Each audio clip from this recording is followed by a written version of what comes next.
যে ঘটনাটা ঘটে গেছে, একটা অনাকাঙ্ক্ষিত ঘটনা, মাইলস্টোন স্কুলের, এবং এত সংখ্যক বাচ্চারা, টিচাররা, সব মিলিয়ে আসলে যা যা দেখা যাচ্ছে ফেসবুকে কিংবা সোশ্যাল মিডিয়াতে, আসলে আমি পারছি না। আমার মানে স্ক্রল করতেও খুব অন্যরকমের একটা ফিলিং হচ্ছে।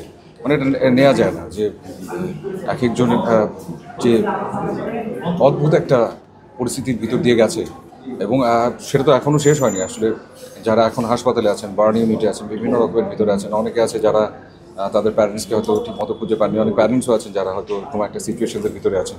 এটা আসলেই আমাদের সবার জন্য ভীষণ কষ্টের, এবং যতটা আসলে আমরা বলতে পারছি এর চাইতেও যারা আসলে এটা সাফার করছেন তাদের জন্য আরও অনেক বেশি কষ্টের। তবে আমার কাছে মনে হয় আমাদের সবার একটা দায়িত্ব আছে, কারণ যারাই আসলে এটার ভিতর দিয়ে গেছেন কিংবা আমরা যারা দেখছি, আমাদের সবার খারাপ লাগাটা যেমন আছে, তেমনি আসলে সবার পাশে সবার দাঁড়ানোর বিষয়ও আছে।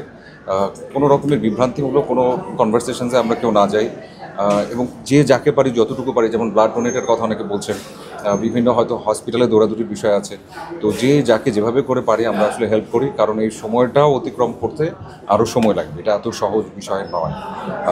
যারা সুস্থতার পথে যাবেন তাদের সুস্থতার পথে যেতেও আসলে সময় লাগবে।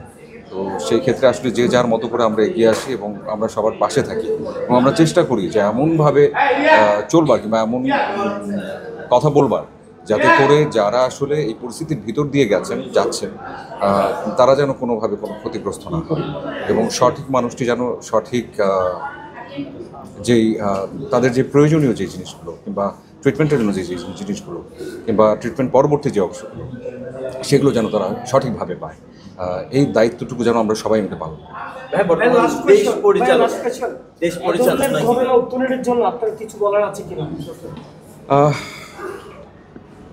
আসলে আমরা অনেক রকমের কিছুই চিন্তা করতে পারি, কিন্তু অ্যাক্সিডেন্ট এটা আসলে কিভাবে, কেন, কি হলো, কোনো কিছুই আসলে যদি খুব পরিষ্কার না জানি সে বিষয়ে আসলে খুব বলার কিছু থাকে না।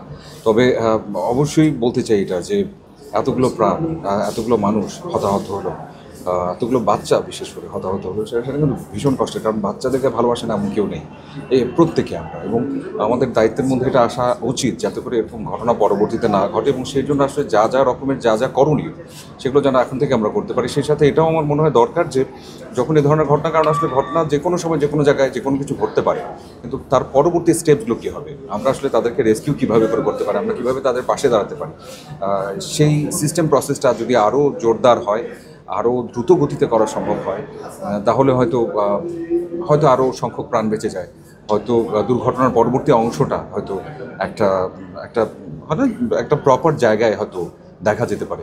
তো ওই জায়গা থেকে আমার কাছে মনে হয় আমাদের সবার অনেক বেশি সাবধান আরও হয়ে যাওয়া উচিত। ওয়ালটন এখন দেশের সীমানা পেরিয়ে পৌঁছে গিয়েছে 50টিরও বেশি দেশে। ওয়ালটন, ঘরে ঘরে বিশ্বজুড়ে।